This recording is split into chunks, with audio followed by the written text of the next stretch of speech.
mbokk yi ñuy seetaan ci page Facebook Atlantique Actu. Donc comme ni man ko waxee woon keroog ci àjjuma ji ne woon naa leen incha allah rabi daañ dellu si waat ci mbir yu bëri, mais démb nag amoon événement yu bëri yi nga xam ne tere nañu woon ñu def direct bi, donc moo tax ñu koy def tey nag direct bi day nekk benn spécial rétro maanaam ci mbir yi nga xam ne ci atum 2021 bi xaw na yëngal Sénégal. Dañ ciy tànn nag ay mbir yu tuuti yi nga xam ne moom daanaka sénégalais mënuñu ko fàtte, lu mel ni mbirum Adji Sarr Ousmane Sonko. Ndéem wax nañ ci lu bëri dellu si waat ci mbirum trafic passeport diplomatique, boole ci sax mun na am trafic de faux billets. Mujjantal bi nag ñu ñëw ci scandale yi nga xam ne moo yëngal Sénégal jamono yi. Donc loolu laa bëggoon rek vite fait ñu waxtaan ci. Voilà, xam naa ne ñu ngi ci fin d'année bi te ku ci nekk ci ñun am na ay itte yoo war a dox. Waaw, ci mbirum Adji Sarr bi ak Ousmane Sonko boo gisee ma jàpp ni dañ cee war a wax. Bu ñu fàtte ni que am nañu lu toll fukki bakkan ak ñeent yi nga xam ne ay doomu Sénégal yu ci rot, am ci ay téeméeri nit yu ci gaañu, am ci ay nit yu bari ñu ci ñàkk seen àll. ci lan? ci benn plainte biñ ne benn xale bu jigéen moo ko déposé contre ki ñu naan Ousmane Sonko moomu. ci fàttali mu doon député, ñu fàttali également balaa moo doon député nekkoon na fi inspecteur des impôts. kii nga xam ne mooy président Macky Sall jëloon fi décret dàq ko ci maanaam lu ñu ko doon tuumal ni que dafa respecté moom, dafa fonkul li nga xam ne mooy réserve bi nga xam ne liggéeyam moom la ko waaw. donc kooku di Ousmane Sonko moomu moom nañu tuumal, moom la ki naan Adji Sarr tuumal siif. Yemul ci siif, yokk ci ni daf ko doon maanaam menacé ne da koy rey. waaw, donc ci dëkk bu normal loolu bu amee daanaka dañ koy régler très rapidement du am benn problème. waaw, parce que yoon day def liggéeyam. mais mbir mi boo gisee mu àgg fu mu àgg, dañu fàttelu ci ay jamono yu yàggul dara kii nga xam ne mooy Karim Wade nekkoon fi ministre ci gouvernement Abdoulaye Wade, dañ ko tuumaloon luubal, tëj ko fii juróomi ati kaso, juróom benn at mu def ñetti at ba ñeent ñu gracier ko mu dem. ki ñu naan Khalifa Sall nekkoon fi maire de Dakar, moom it ñu tuumal ko détournement, yóbbu ko àtte ko tëj ko juróomi at kaso mu def ñetti at ñu gracier ko. ñoom ñaar ñooñu li leen boole mooy ay leader politique nañu woon yi nga xam ne dañu jàppoon ni que am nañu ambition pour nekk président de la République. kii nag nga xam ne moo leen ñetteel muy Ousmane Sonko, moom it nit ñi jàppoon ni que dafa am ambition présidentielle bu baax bu légitime, ndaxte 2019 bi ñu demee élection présidentielle moom moo egsi ci ñetteelu place bi. donc problème bi coow li bi mu amee rek nit ñi ci bëri xooluñu leneen lu dul lii ab complot la mu doon kàddu gi nga xam ne dafa génnee ci kàddu ci bi gémmiñ Ousmane Sonko. ñëpp ne waaw complot rek la war a doon, ndaxte guléet Sénégal ñu gis fi mbir am, njiitum réew bi di njiitum Benno Bokk Yaakaar APR joxe ndigal ne ñooñam yi bu ci kenn wax. loolu moo njëkk tey xel. ñaar, leneen li nga xam ne tey na xel yi mooy certificat médical ba nga xam ne moom nañu yóbbu woon moom la kii di Adji Sarr yóbbu woon fële ca gendarmerie gendarme yi ba ñu ko xoolee enfin docteur bi nga xam ne moo wax sa xool Adji Sarr dafa ne bind carrément ni que kii da ngeen ma indil tey jii ñuy wax nii ba biig bi muy wax sequl ak góor te kii nii ndawam perte na ko bu yàgg waaw donc ci mbir moomu ñu jàpp ni que la ñuy wax viol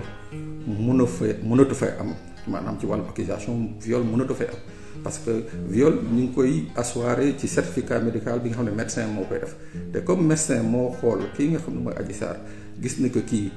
ci diir bi ñu wax kenn àggul ci moom te kii ndawam daanaka ñàkk na ko bu yàgg donc moment boobu amul viol mais teewul ñu ne déedéet faw ki nga xam ne mooy Ousmane Sonko dafa war a ñëw uy si brigade section de recherche waaw ñi nekk ci diggante bi di xool ndax dana dem wala du dem moom ci boppam mu ne du dem ndaxte lii complot la ba mujj bi ay nit ñu mel ni sëñ Abdou Mbacke dox ci seeti sëñ Mountakha ay nit sol seen dàll dox ci ba Ousmane Sonko war a jóg uy ji waaw ci yoon boobu nag mu jógee di uy ji ñu tegal ko ndëgg sërëx fële ca Mermoz parce que ci diggante bi juge bi nga xam ne mooy Mamadou Seck nekkoon 8e cabinet dafa daal di ne moom mbir mi du ko laal du ko jege yoon nag justice am problème parce que convoqué nañu ko nga xam ne bu excès duñu xam kuñ koy jox donc il fallait ñu créer problème boobu ñu créer mooy lii nga xam ne mooy participation à un attroupement interdit ci boobu nañ ko arrêté yóbbu ko fële nga xam ne mooy section de recherche sénégalais yi jóg bi ñu jóg ci analu histoire Sénégal daanaka boo ko xoolee c'est la première fois ay coow mos na fi am 1962 coow mos na fi am 1988 coow mos na fi am 1993 ak 1994 mais guléet coow gi ni mel nga xam ne Sénégal gi yépp foo dem Sénégal ñépp a jóg mu am ci nag ñu bari ñu ci faatu mais ba tey jii kii nga xam ne moom mooy président Macky Sall yéeyu ci yàbbi ci ba keroog ba nga xam ne nee nañu le 8 boobu Ousmane moo dafa war a jàkkaarloo juge d'instruction keroog jooju nag Sénégal nag ñëpp xamoon nañ ne que nguur gi mu ngi woon ci mbedd mooy li ñu doon wax mi ñuy wax ci tubaab la république était à terre ci boobu la président an def discours am balaa moom Ousmane Sonko def discours am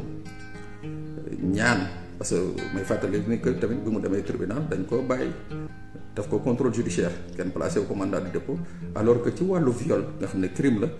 mënoo am possibilité liberté provisoire ni contrôle judiciaire président def discours am daal di ne waaw ñi ci gaañu daañu dàmpaay seen njaboot ñi ci faatu daañu dàmpaay seen njaboot ñi ci gaañu daañu leen faj ak li yëg lii daal di ci digg ay digg yu bëri ba tey jii daanaka gisuñu ci lu bëri également mais li ci yéeme ci mbirum Adji Sarr ak Ousmane Sonko dañuy wax ci ay fait rek ay fait ñii nga xam ne ñoo topp ci gannaaw Adji Sarr nga xam ne ba mu ne dañ ko siif ba léegi ñii nga xam ne ñooy njabootam papam ak yaayam ak i mbokkam jotatuñu ci Adji Sarr ñu ngi koy soog a gis ci àddina mooy victime de viol bi nga xam ne yow ay nit ñoo la jël jenc la sa mbokk jenc ñu la say mbokk mënuñu am accès ci yow mu doon lu yéeme Adji Sarr boobu ay ñi naan ay policiers biit ñoo koy garder mu doon lu yéeme Adji Sarr boobu mujj bi dem waxatul waxu siif waaye ñëw ak ñi mu àndal di wax waxu am na lu ñu seqoon ak lu ñu sequl donc wax ji daal di évolution boobu nag daal di nag dugg gën a gëmal sénégalais yi ni que dañu nekk ci réew mi nga xam ne ci ay caaxaan mun nañ ci tëj nit ci ay caaxaan ay bakkan mun nañ ci rot ci ay caaxaan réew mun na ci tàkk parce que nag pour wax fa dëgg rek dëgg te yàlla dëgg la bëgg mooy que lii ñu tuumal Ousmane Sonko buñ ci amoon lu tuuti lu day ni tarafalaay ay ni wallaahi azim bu Sénégal yépp génnoon du teye daañu teye Ousmane Sonko mais luy wane ni que liñ ci wax yépp amuñu ci dara lu dul ay dégg nga maam ay élucubration ni ñu koy waxee ci nasaraan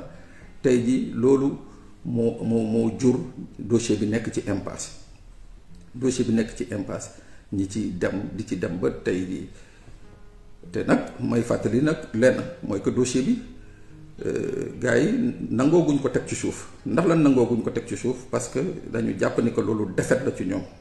moo tax bëggaguñ ko teg ci suuf ñi ngi wax sax ñi ngi ruumanaat mais mujj bi dañ koo teg ci suuf ni que le 11 janvier bii di ñëw dañ ko waroon convoqué waaye mais daanaka wax jooju fa tegaat nañ ko ci suuf parce que gis nañ fi mbirum baax ni mu demee moo tax mën a bëggatuñu waat essayer li ni mel moo tax tegaat nañu loolu ci suuf mais ñu bëri ci ñiy yëngu ci wàllu yoon nga xam ne wax na ak ñoom jàppoon nañ ne que le 11 Ousmane dafa waroon wuy ji donc mu nekk li ñuy wax ci wàllu yoon rupture d'égalité parce que tamit candidat la campagne jot ñëpp di campagne moom ñu koy woo mu war a wuyu ci tribunal loolu mooy mbir mi nga xam ne wax fa dëgg yàlla dafa yéeme beneen mbir mi toujours ci affaire boobu mooy que damay dëggal quelque part kii nga xam ne mooy Babacar Touré bi mu ne Adji Sarr rëccoon na génn dëgg la Adji Sarr bëggoon na wax ak askan bi dëgg la Adji Sarr am na ñu mu waxal dëgg la waaw mais dana am jamono ja nga xam ne loolu yépp bu waxtoom jotee pour ñu wax ko fañ ko war a waxee daañ ko wax mais pour le moment na Sénégalais yi xam benn mbir mooy que ñii nga xam ne ñoo tëddaroon mbir mi ñoom seen bopp tey ji ku ci nekk ci ñoom yaa ngi bëgg a génn ci affaire yi pourquoi yaa ngi bëgg a génn ci affaire yi tey ma wax leen benn wax bi nga xam ne wax ju bees la am na benn association wu sénégalais bi nga xam ne wax ji daf ko yóbbu au niveau international daal di porter plainte état wu Sénégal ci benn réew ci mbirum Adji Sarr bi te ñii nga xam ne ñi ngi ci biir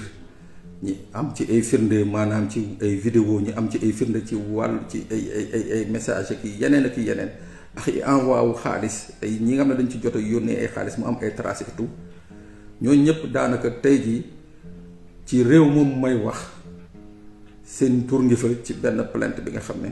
benn association moo ko dugal ni mu amee association pour la protection des droits de Adji Sarr noonu la amee ñi nga xam ne dañu organiser wu dem déposer benn plainte boobu actuellement nii may wax ak yow ñu ngi koy instruire ci dëkk bi ñu naan Angleterre Londres loolu ma xamal ko sénégalais yi waaw te plainte boobu visé nañ ci au moins juróom-ñetti nit mais comme ñi may waxal bëggaguñu fu mu nekk nii ñu xam seeni identité moo tax mënuma wax tur yi mais dugal nañu benn plainte à Londres ci mbir moomu donc muy wane ni que mbir mi yematul fii Sénégal mbir mi tey jii doon na lu international gannaaw bi nga xam ne kii nga xam ne mooy Ousmane Sonko ak ay ñoñom def nañu seen mémorandum jébbal ko dëkk yu bari ba pare jébbal ko CPI moo tax tey jii sénégalais war nañu posé wu question pourquoi subitement ancien procureur CPI ñëw fi pourquoi subitement ki ko remplacé procureur Khan toog rek ñëw fi pourquoi subitement ñuy jël ay magistrats di leen coopter comme ay avocats ay substituts au niveau de la CPI pourquoi subitement ñu jël ay avocats sénégalais di leen yi nga xam ne dañ leen bañaloon fii statut avocat ñi leen di jël coopter leen ñu nekk ay avocats au niveau de la CPI loolu mooy jàngat bi nga xam ne il faut que ñun ñëpp sénégalais yi ñu ko poser wu la question par rapport justement à cette présence de magistrats ak d'avocats au niveau de la CPI d'avocats sénégalais et de magistrats au niveau de la CPI parce que nag lenn moom lu leer la mooy que CPI mooy kii nga xam ne mooy Fatou Bensouda ak kii nga xam ne moo ko remplacé ñoom ñaar ñëpp ci weewu bay xamal nañu ni que ñoom mbir mi y a lieu d'ouvrir une information te faw ñu ubbi information parce que ay bakkan rot nañu te crime yi nga xam ne mën nañ ko considérer comme des crimes contre l'humanité loolu mooy li nga xam ne bees na ci mbirum Adji Sarr mooy que am na ñi nga xam ne ay sénégalais yu déposé benn plainte à Londres am na te également ay sénégalais yi nga xam ne autour de M2D def nañu benn mémorandum déposé ko au niveau de la CPI te CPI jàpp na ni que war nañu ubbi une information kon nag loolu mooy li nga xam ne mën nañ ko jàpp ci lu bees ci mbirum Adji Sarr donc pour bañ a guddal bu ma jógee ci loolu ñu dem xuus rapidement ci mbirum passeport diplomatique mooy trafic bii nga xam ne moo fi amoon trafic boobu nga xam ne yëngal na dëkk bi et tout waaw yëngal fi Sénégal et tout mais loolu tamit am na beneen mbir mi nga xam ne am na ci passeport diplomatique yi ñu bëri dañu gis ni que kii nga xam ne mooy chef de protocole président bii ñu relevé dañu jàppaar parce que presse bi ni mu traité tey dañu jàpp ni que moom Mamadou Sall loxoom daf ci laale déedéet Mamadou Sall bokk na ci ñi nga xam ne ñoo njëkk a dénoncé trafic de passeport diplomatique loolu mu doon la nga xam ne tamit il faut nit ñi xam ko waaw bokk na ci ñi nga xam ne ñoo ko njëkk dénoncé te Mamadou Sall boobu na ko nit ñi bàyyi xel ci bu ñu génnee ci élection yi nga xam ne mooy élection municipale élection locale yi waaw parce que nag dañ ko relever daal dina ko relever et voilà dégg nga mais ba léegi yóbbuwuñu ko affecté wuñu ko benn fonction pourquoi affecté wuñu ko benn fonction moo tax ma ne nañ ci bàyyi xel ci fan yi di ñëw Mamadou Sall moomu ma leen wax mi nekkoon chef de protocole bu présidence de la République daañu gis du yàgg dara nomination bu mag a mag bi nga xam ne président dana ko jox loolu mu doon li nga xam ne dama koy wax fii confirmer ko fii nag ci lu leer nañ laa la wax ñii jàpp ni dañ ko sanctionné déedéet du sanction waaw dafa am lu ñu koy préparer te du yàgg Sénégal yi dañ ko gis ñi ñëw ci mbirum passeport diplomatique yi li ci gën a yéeme tey jii dafa am benn office bi nga xam ne mu ngi dépendre ci police française office boobu daanaka mu ngi tudd office central de lutte contre la corruption et les infractions fiscales mbir mu nekk benn démembrement bu important ci police française moom ci boppam dafa ubbi l'enquête ci mbirum passeport diplomatique ndax lan mu ubbi l'enquête ci mbirum passeport diplomatique yi parce que ci jamonoy 2015 dañ fi jàppoon benn diplomate malien la gabonais malien mais dañ ko jàppoon foofu ci Roissy mu yoree benn passeport diplomatique sénégalais kooku noonu tuddoon Seydou Kane boobu ci gàttal am na avion armée sénégalaise bu daan woon fële ca Nioro ca Mali un Fokker de l'armée sénégalaise Seydou Kane boobu la yeboon amoon lu mu dem doxi ca shérif ba ca Nioro shérif boobu nga xam ne daanaka lépp luy wàllu diine foofu ca Mali daf ci am daf ci am baat te lépp gouvernement bu toog Mali loo mën a def ci wàllu diine da nga ko ciy woo Chérif Kane kii boobu nag nu mu tuddee Seydou Kane boobu nag 2015 dañ ko jàppoon ca Paris à la suite d'une enquête bi nga xam ne dañ ko ubbi woon ci ay affaire escroquerie ak pot de vin ak corruption d'agents étrangers moo ñu tuddoon ci Pierre Accombrosi nga xam ne moo doon directeur de cabinet ministre d'État directeur de cabinet bu Ali Bongo président Gabon moom Seydou Kane boobu ñu tuddoon ko ci affaire jaayu gànnaay et tout ba arrêté ko ci en France avec un passeport diplomatique sénégalais office boobu ko jàppoon nag moo ubbiwaat enquête ci passeport diplomatique yi donc du yàgg dara da ngeen gis ni que ñu ci bëri ñi nga xam ne ñoo doon tukkee passeport diplomatique di dem France boo matul dootuñu ko tukkeeti parce que tamit nasaraan yi jàpp nañ ni que tamit voilà convention de Vienne mu nga xam ne moo permettre l'usage et l'utilisation des passeports diplomatiques pour faciliter voyage ak déplacement diplomatique dañ ko dévoyer fii Sénégal ak réew yu bëri Afrique donc faw ñu remettre ci un peu de l'ordre loolu mooy aspect international question bi beneen aspect bi ci passeport yi mooy dama fi waxoon ci njëlbeen na leen nguur gi ci boppam à commencer par l'Assemblée nationale le ministère des affaires étrangères ba présidence amuñu intérêt mbir mi leer amuñu benn intérêt mbir mi leer pourquoi amuñu intérêt mbir mi leer parce que tey lii nga xam ne moo am nee naa daanaka amul at ba nga xam ne passeport amul trafic amul coow chaque année que fait Dieu fait am na passeport diplomatique am na coow lii nga xam ne mooy coow lu mujj bi balaa coow bi nga xam ne ñaari depuis dañ leen tudd di coow loolu 2018 la woon ci jamonoy Sidiki Kaba Union européenne daal di décider woon Italie moo ko demandé woon ne dorénavant nañu demander à tous les diplomates sénégalais à tous les titulaires de passeport diplomatique bu ñuy ñëw ñu defal leen lettre de mission wala ñu ut visa dëkk bu mel ni Espagne moo ci taxawoon bañ ba finalement loolu mujjul am donc tey ji lii nga xam ne ba loolu bi muy xew 2018 ministère de l'intérieur dafa jëloon décision yónnee ci police de l'air et des frontières képp ku yore passeport diplomatique joxe ay numéro yu bëri nañu arrêté récupérer passeport yooyu ci jamono yooyu ki nga xam ne mooy Aly Ngouille Ndiaye ay service am jotoon nañ fi récupérer lu toll ak 100 passeport après finalement pression bi bëri ñu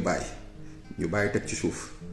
daal di ne non léegi dañuy changer couleur passeport bi changer sécurité passeport bi boobu nañ ko jëlee ci bleu yóbbu ko ci rouge mais bi ñu ko defee noonu trafic bi gën a continuer parce que le mal était déjà profond et le fruit était dans le verre donc nit ñi toog ñii nga xam ne ñoo newoon ci trafic bi continuer également di trafic couleur bi rek moo changé mais ñoom continuer di def seen trafic di def seen deal et tout loolu daal di jur lii nga xam ne mooy arrestation El Hadj Diadji Condé ñu arrêté ko bañ ko arrêté moom moo fi tuddoon député yooyu di Mamadou Sall ak Boubacar Biaye mbir mi nag commencé di ñaaw am ci sax ay député yu génnoon fii ci télé bi naan ñoom ku leen ci tudd ñu attaqué la li yëg waaw te boobu léegi kenn tudd fi woon benn député bu dul ñaar ñooñu nga xam ne mooy Mamadou Sall ak Boubacar Biaye mais problème bi di gën a avancé sénégalais yi def ko priorité di ci xeex di laajte di ñaan di laajte ñi leeral mbir bi finalement ñu dem ba nga xam ne mu nekk pression bi nga xam ne non seulement fii biir Sénégal mu nekk également pression au niveau international les gens étaient obligés de lâcher du lest boobu nañu lever l'immunité des 2 députés kenn ki fan yi nañ ko convoqué mu dem tribunal ñu yóbbu ko kaso keneen ki ba léegi mu ngi toog di xoole bàyyi defaguñ ko dara woowaguñ ko te yaakaaruma dañ ko waxoon naa ko fii nee naa leen am na ci député yi ki nga xam ne moom yaakaaruma ñu woo ko parce que lu mu ci xam ak luñ ko ci defloo dafa bëri trop donc loolu tax na mbir moomu ñu kii mais comme dañu nekk ci république bi nga xam ne ñoom daanaka ni ñuy doxale yépp ci mbirum caay-caay nañ koy lal mbir mi bi mu éclaté tël lañ njëkk a def mooy xalaat ni que ci ay jamono am na kiñ naan kilifa rapport tuddoon nañ ko fii ci wàllu trafic de visa ñu fexe dugal ci xelu sénégalais yi ni que kilifa boobu ñu doon tudd ci trafic de visa kilifa boobu laalee na ci passeport diplomatique noonu jël affaire député yi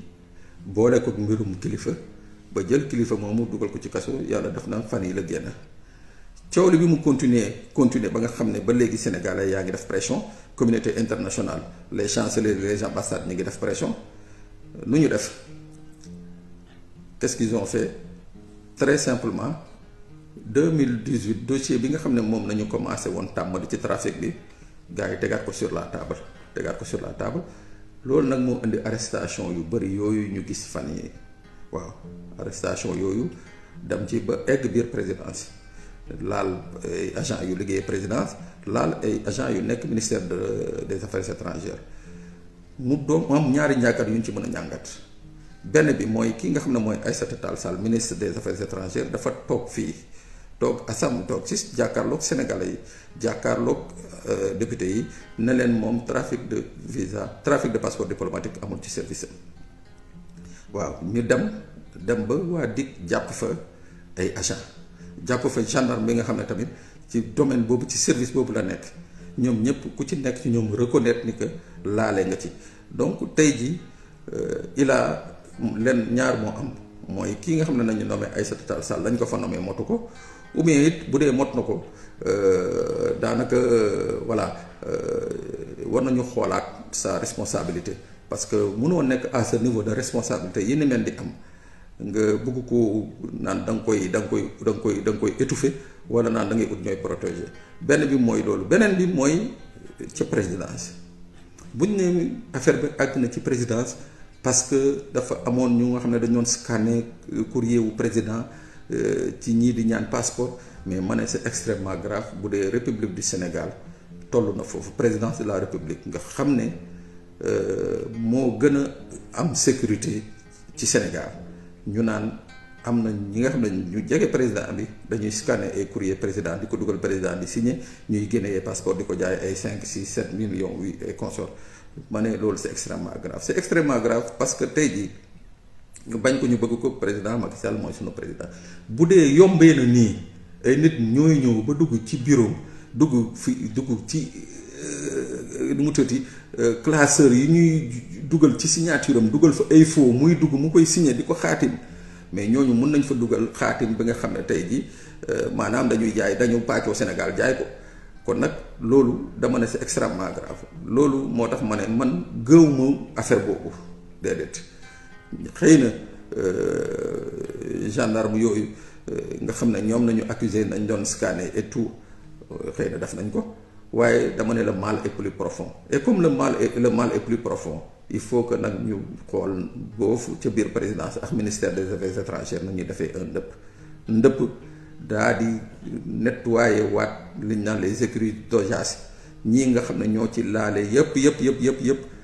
parce que chaîne de responsabilité mënul yem ci des seconds bras et des seconds couteaux déedéet la chaîne de responsabilité toll na fi nga xam ne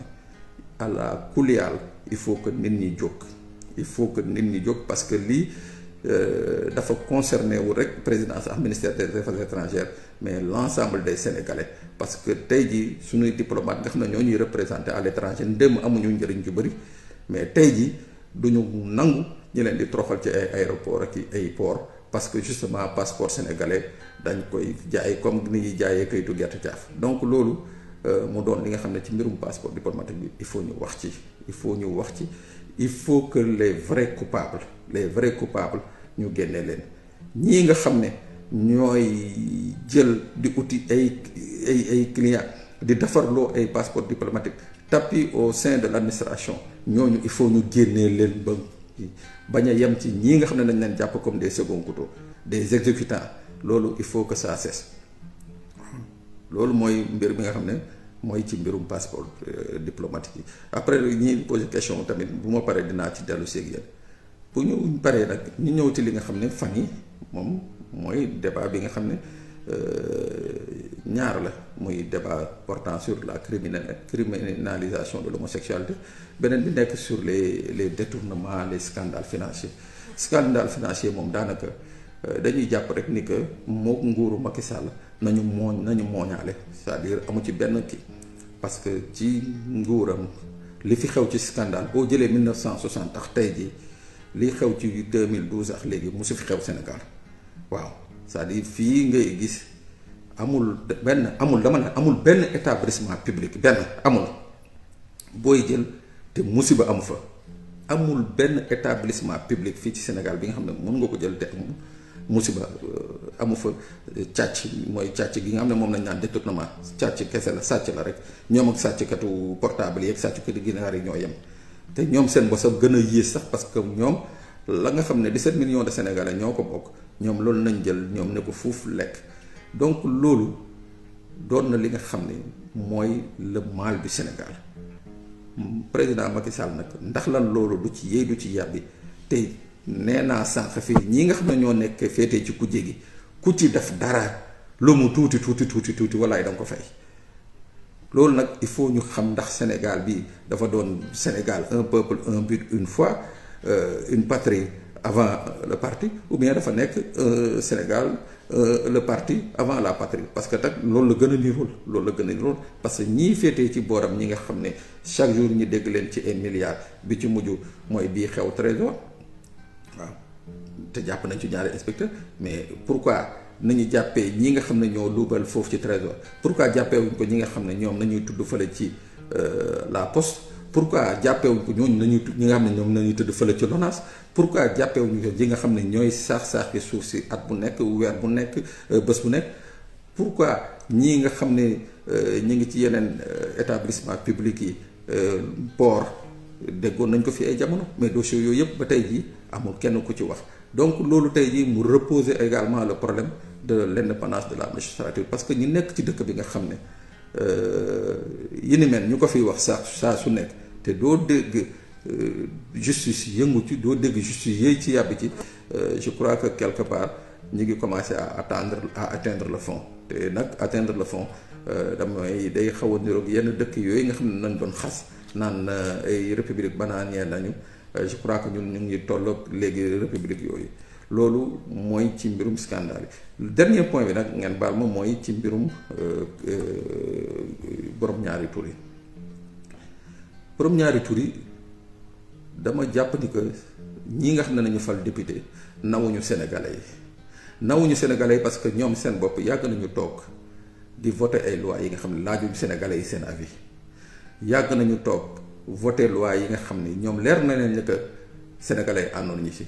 mais ça soo leen waxee ñu ne la waaw ñoom ay député duñu ay représentant du peuple. tey nag pour la première fois ay sénégalais daal di toog xalaat daal di ne non ñoom dañu bëgg tey jii seen kàddu ñoom ñoo koy jox député yi pour ñu jéppal ko seeni ñooñ député ñu voté ko mu nekk loi.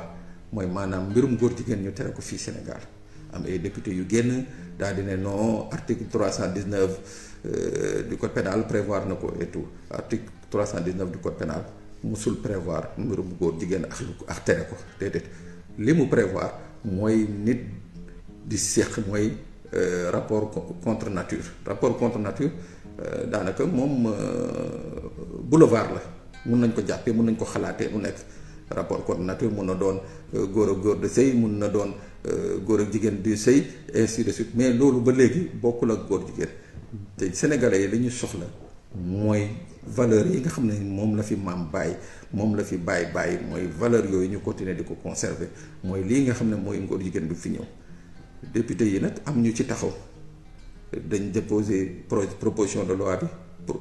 ñi nga xam ne ñooy ànd sàmm jikko yi. ñii nga xam ne ñooy waa ONG Jamra ànd ak ay député dem déposer proposition de loi bi mu mel ni dañ fa siiw keroog jooju biir assemblée puudaru dëmm ku ci nekk ci ñoom génn di wax. te pourtant de dama ko waxee woon keroog mooy que député yooyu kuñ ci fekkoon sa biir kër sa njaboot ni ko sa doom bi góor jigéen la boo mu tëral ko rey ko. donc ñoom la ñu bañal seen njaboot pourquoi mënuñu ko bañal askanu Sénégal bi nga xam ne ñoom ñoo voté ñoom ñooy fay seen impôt ba ñu leen di jëndal ay oto di leen fay ay salaire. loolu dama ne mu nekk une insulte au peuple sénégalais une insulte au peuple sénégalais. lii nga xam ne nag nañ nekk di def nañu xam ne que sénégalais yi xam nañ ko te sénégalais yi jiitu nañ leen ci loolu bu yàgg ñii nga xam ne ñooy dem ci séminaire yi di encaisser ay per diem ñii nga xam ne ñooy dem ci organisation internationale yi di fa encaisser xaalis pour mener le combat de l'homosexualité ñoom ñëpp ku ci nekk sa ñoom on a dressé une liste te le moment venu ku ci nekk ci ñoom sa tour daañ ko génne. loolu moom mooy di nga xam ne sénégalais yi man loolu laa bëggoon partager ak yéen en attendant nag ku ci am ci yenn question ma tontu la balaa di la jox dig daje beneen di leen jox dig daje beneen yoon.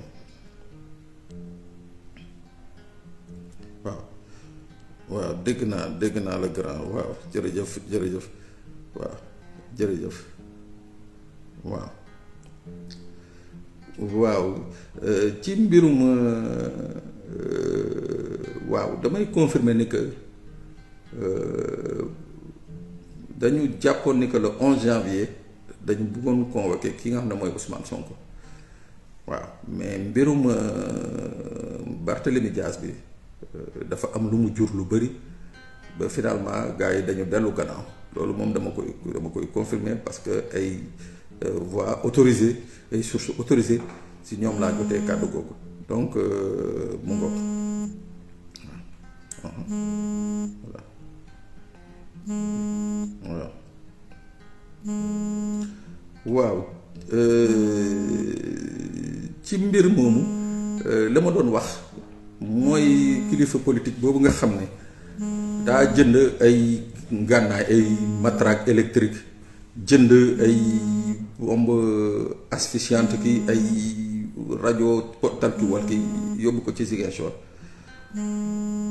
li ma ci wax tey lu leer nañ la te tey jii la preuve yoon jël na ay disposition mooy keroog barki démb ba Ousmane Sonko di dem Ziguinchor yaakaar naa gis ngeen fa sécurité bi nga xam ne kenn mosu ko gis foofu ci Ziguinchor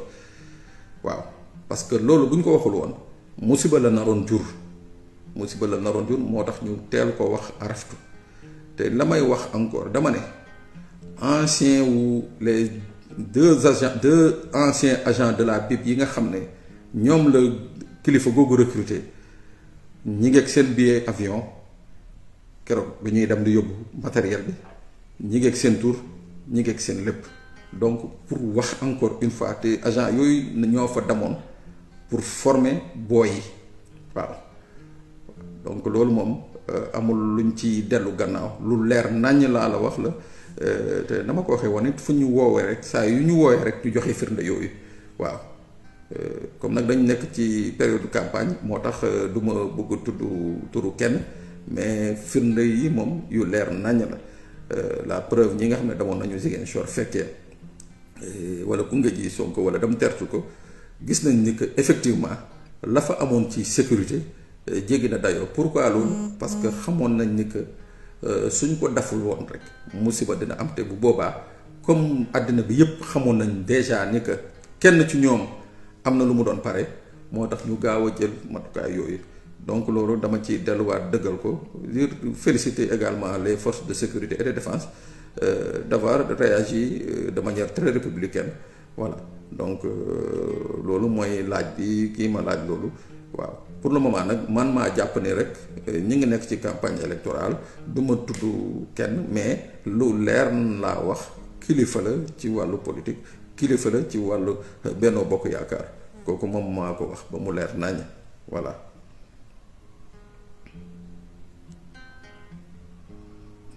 waaw Ndéna Diouf maa ngi lay nuyu bu baax a baax di la ziar yow it di la jaajëfal yal na la yàlla fay yiw voilà yal na la yàlla fay waaw il faut que tamit sénégalais yi di comprendre ni que lii man tàmmuma di ko def mosuma bëgg di ko def mais dama jàpp ni que c'est un moyen très facile de communiquer avec les sénégalais parce que am na ñu bëri xëy na du ñu am jot di lire articles yi ñuy bind wala du ñu am jot di déglu rajo wala seetaan télé et tout moo tax ma décidé façon bi jàpp ni que rek war naa ci li yéen sénégalais yi li ngeen ma may ma jël ci sama temps di leen ko delloo ci fànn yii quoi comme ça lu ma xalaat rek li ma jàpp ni que war naa leen ko xamal ma xamal leen ko yéen it loo leen jàpp ni war naa ci wax rek wallahi boo leen ma sollicité rek te ma xam ci dara dinaa ci wax te incha allah dinaa ci wax dama leen waxoon nag ni que régulièrement dinaa ci ñëw mais également dama leen di sollicité ngeen di bàyyi seen commentaire ci page wax ci yan sujet ngeen bëgg ñuy wax chaque semaine et chaque semaine bu soobee yàlla ñu ñëw préparer wu wax ci sujet boobu juste pour vous satisfaire et satisfaire votre curiosité ma leen di jox dig daje di vous souhaiter mes meilleurs vœux pour l'année à venir di ñaanaat yàlla at mi ñu nar a dugg yàlla na doon atub jàmm atub naataange yàlla également ñi nga xam ne ñooy njiit yi parce que ñoom la yàlla jox réew mi yàlla dégg nga defar si ab seen xol yàlla wàcce yërmande def yërmande seen biir xol yàlla nañu yërëm askan bi yàlla également nañu xam ne que intérêt bi yëpp mooy intérêt Sénégal fii amul kenn ku fiy gañe képp ku fi gañe pour Sénégal la loolu moom laay ñaan ku ci nekk ci ñun ci li ngay yëngu yàlla bay la ci ndab yàlla yokk suñuy fan may ñu wérle musiba bii nga xam ne mooy Covid yàgg fi yàlla na ko fi yàlla jëlee ci jàmm yàlla tamit fexe ba nga xam ne ñii nga xam ne ñooy député yi ne leen ko sëñ Maam Abdou Aziz Dabakh doon waxee dañu xool la ñuy wote saa bu ñuy wote dañu wote pour njëriñu askan wi di wax ñi nga xam ne ñooy magistrat yi nañu xool seen diggante ak seen borom saa yi suñuy àtte parce que nañu xam ne nag lu ñu fi àtte fii